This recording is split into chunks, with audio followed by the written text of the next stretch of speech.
Hi, welcome to Medyascope. Today our guest is Joost Hiltermann. Mr. Hiltermann is International Crisis Group's Program Director for Middle East and North Africa. And with Mr. Hiltermann, today we will talk about the future of Syria and Iraq after ISIS is ousted from these two countries.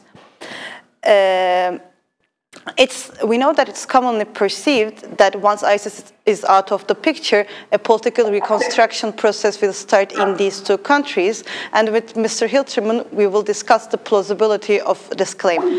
Welcome, Mr. Hiltermann. I think we're having a problem with the Skype connection. Hi, can you hear me? Yes. Sorry, I think we had a little technical problem. Welcome to our show. Thank you very much. Thank you for participating in our show. So I want to start with the article that you published recently in the New York Review of Books. And in this article, you say that, and I quote now, even as the international coalition makes major gains against ISIS, the region's crises are multiplying. Can you comment more on this claim? Why do you think that the situation in the region might get worse, despite the fact that ISIS is losing ground at the moment? Well, I wrote that because while the Islamic State, ISIS, is a major concern, major threat, and maybe the primary threat at the moment in the region for a number of international actors, the ISIS is itself a symptom of a much deeper problem and set of problems, and its removal, its defeat from the area will bring out these deeper conflicts that have been brewing and that have been exacerbated, that have been exacerbated by the fight against the Islamic State. So the fact, for example, that Islamic State was operating in northern Iraq, clearly in defiance of the central government in Baghdad, and that the Iraqi army collapsed, has meant that Iran, which felt threatened when its ally in Baghdad was threatened, compelled Iran to support Shia militias to move up into northern Iraq.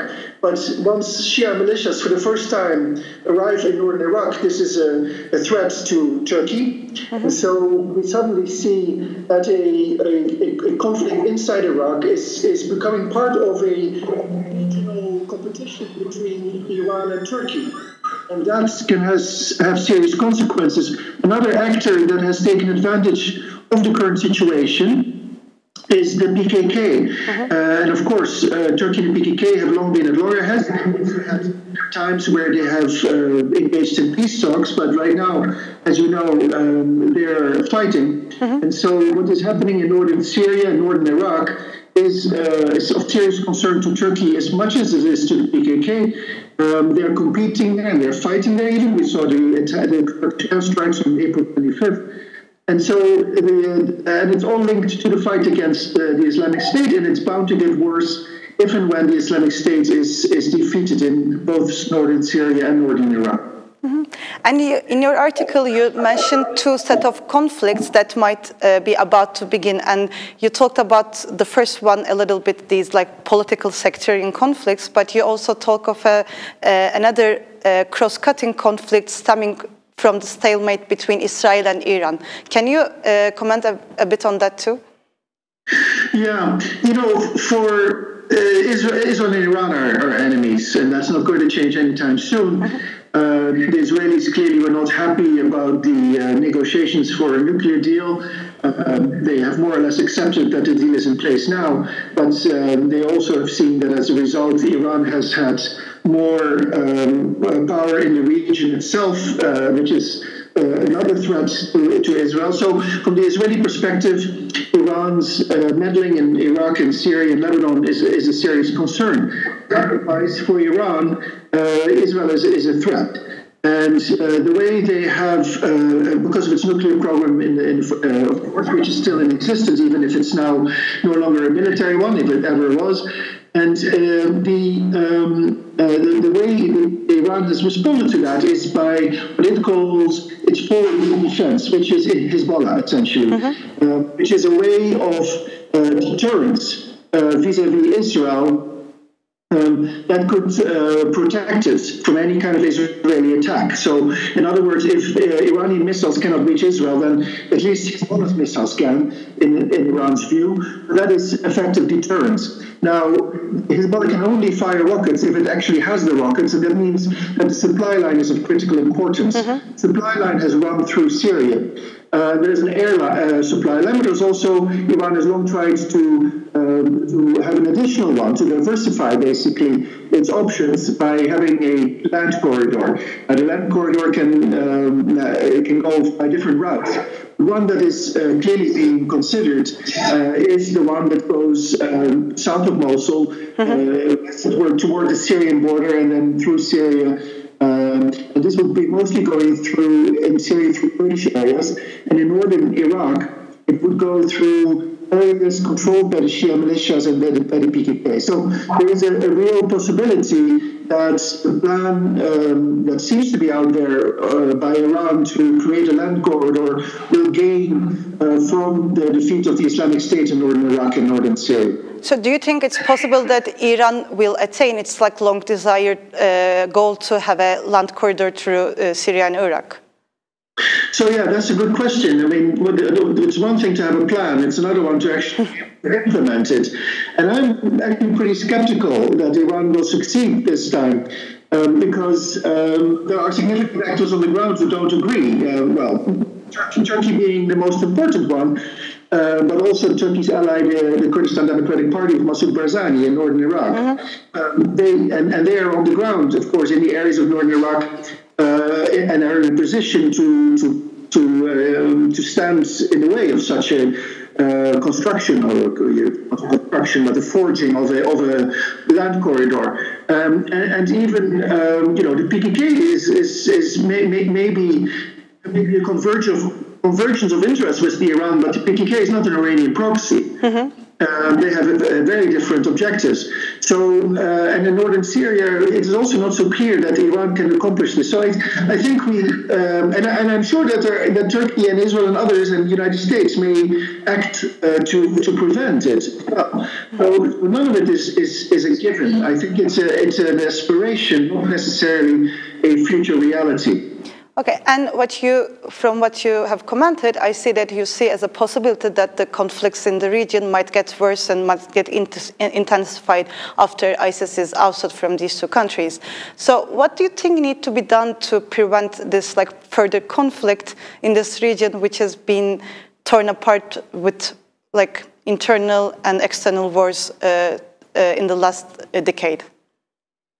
Yeah, I think the key is that we need to look at what does the local population want. And the local population, of course, is highly diverse. But in the key areas are areas that have been, in the past, Sunni Arab areas in Iraq and in Syria.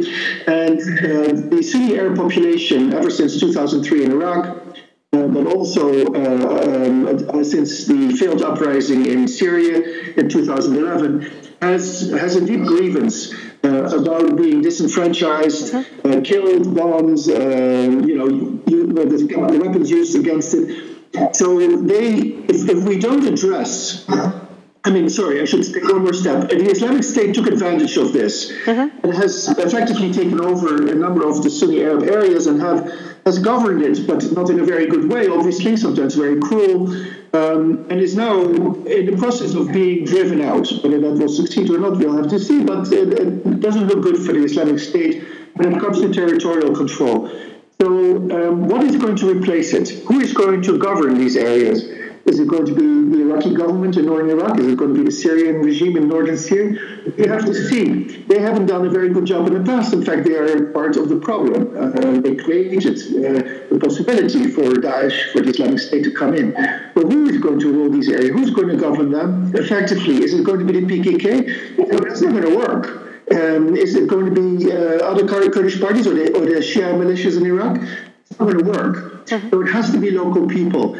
That is the post-conflict planning that ought to be happening, but that I haven't really seen happening. I don't think the United States has the appetite and the interest to do that kind of serious work that basically involves rebuilding of state institutions. That's not what this administration wants to do. And so then the question is, well, who will fill the vacuum? And if the vacuum is filled by the wrong groups, and it almost inevitably will be the wrong groups, because just about everybody else is a wrong group. If it's not the local people, then I expect, in fact, an escalation of conflict in the future.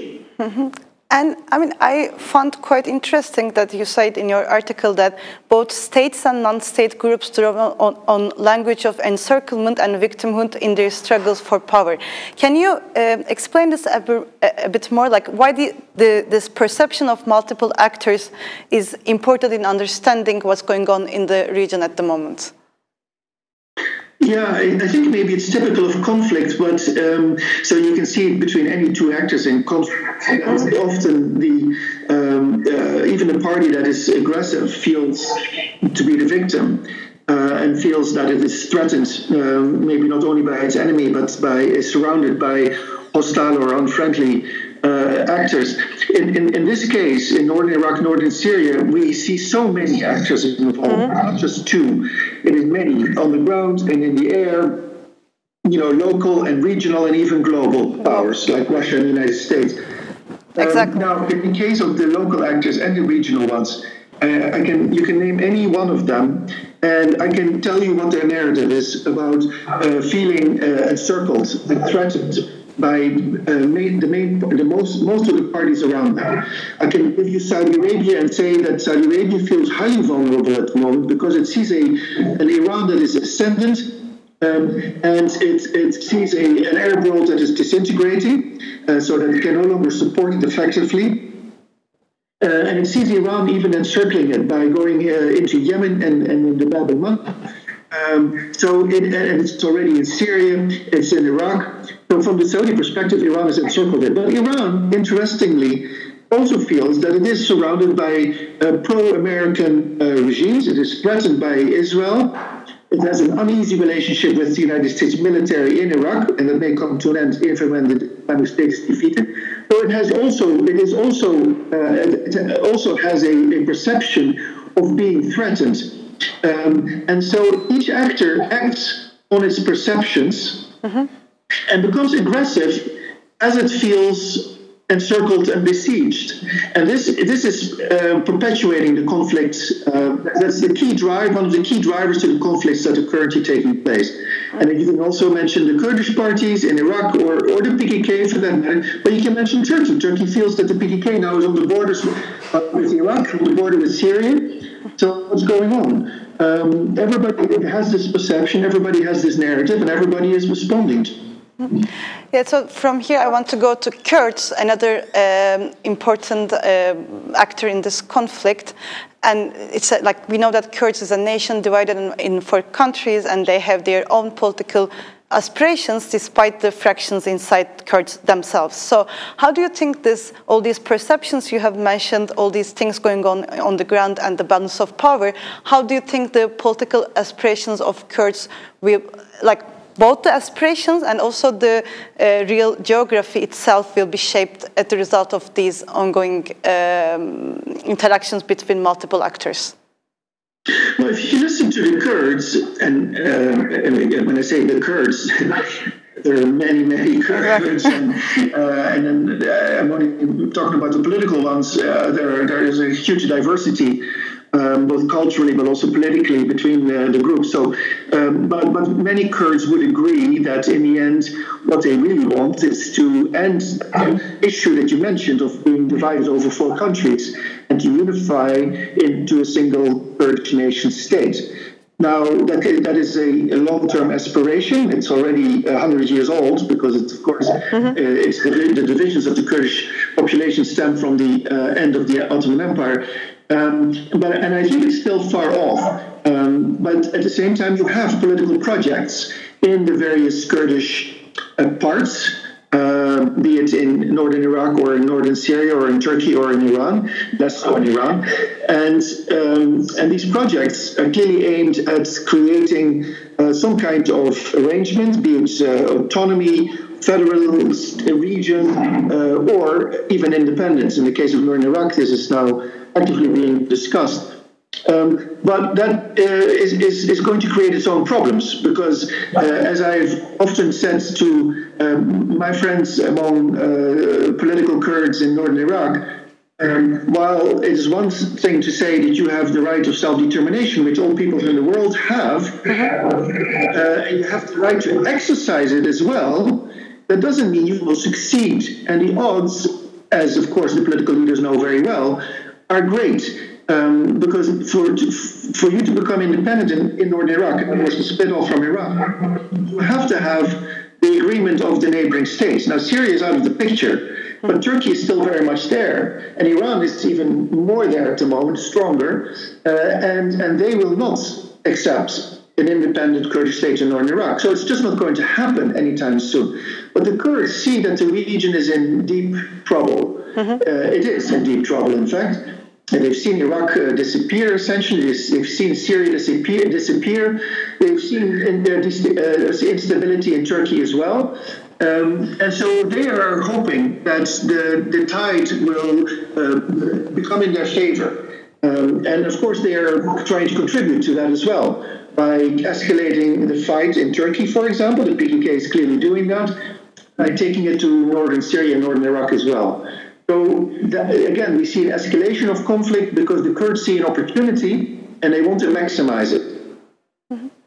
And do you think Turkmens living in Iraq, especially in northern Iraq, can be an important actor once ISIS is defeated in this country?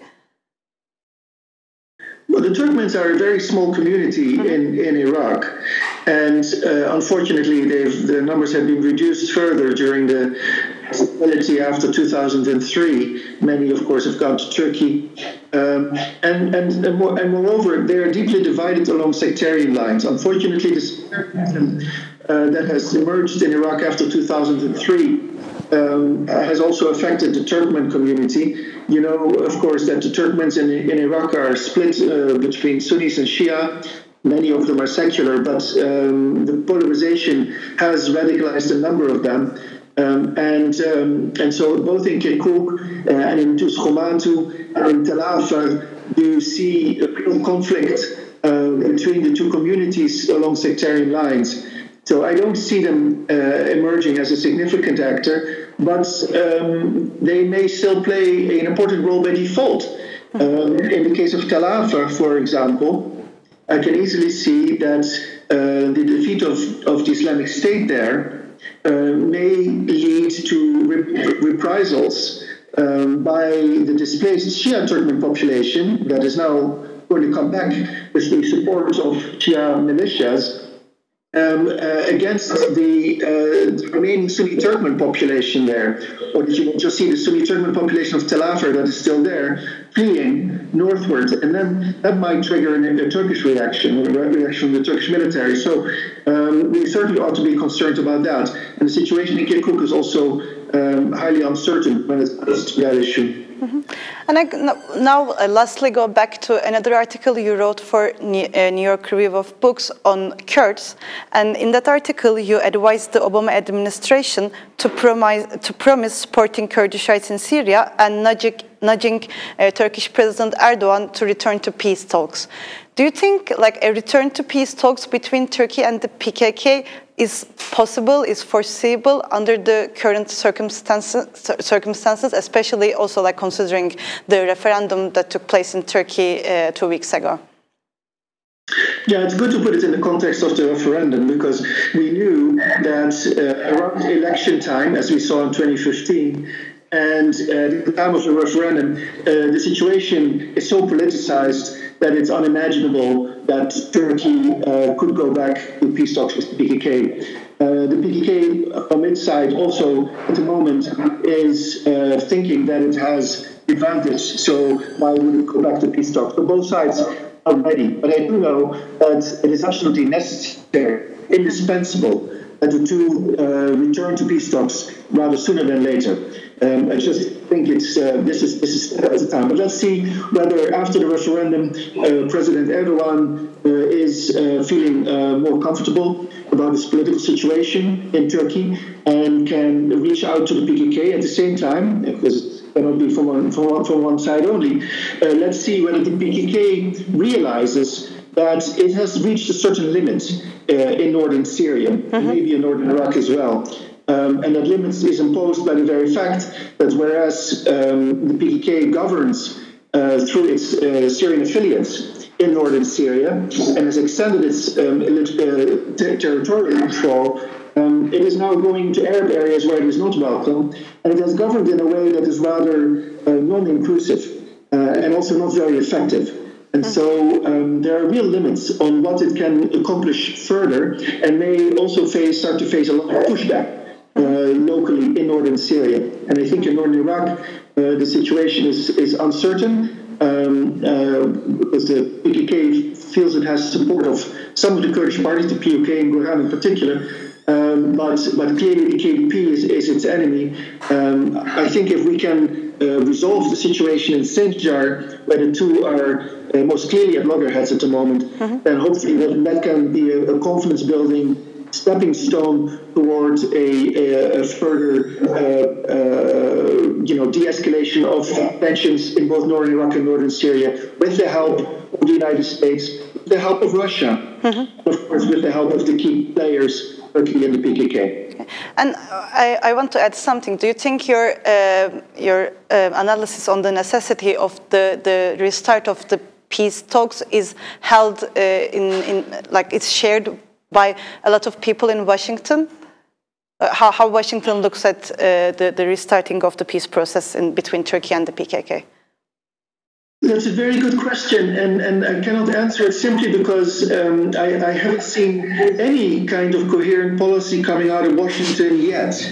I think they're still in the midst of a review. As you know, the new administration is in quite a bit of turmoil regardless, and so it's going to take some time, I think, to come up for Washington to come up with a coherent strategy or approach, let's call it that, towards the situation in Syria and in Iraq. But I do think that two things. One is that it is in Washington's interest that the PKK and Turkey return to the peace table. And secondly, Washington has leverage with both, because not only is Washington, of course, as the United States sees in Turkey a strategic partner and a NATO ally, but it has also forged a significant relationship with the Syrian affiliates of the PKK, and so it can help mediate. So once the thinking has come to fruition in Washington, I would like to believe that that the United States can play a constructive role in mediating, peace talks between Turkey and PKK. But again, I think we're still some time off from that. Okay, thank you very much, Mr. Hiltermann. My pleasure. Thank you. Thank you. So today our guest was Joost Hiltermann, and we talked the situation after ISIS is ousted in Syria and Iraq, and what can take place in these two countries. Thank you for having watched us.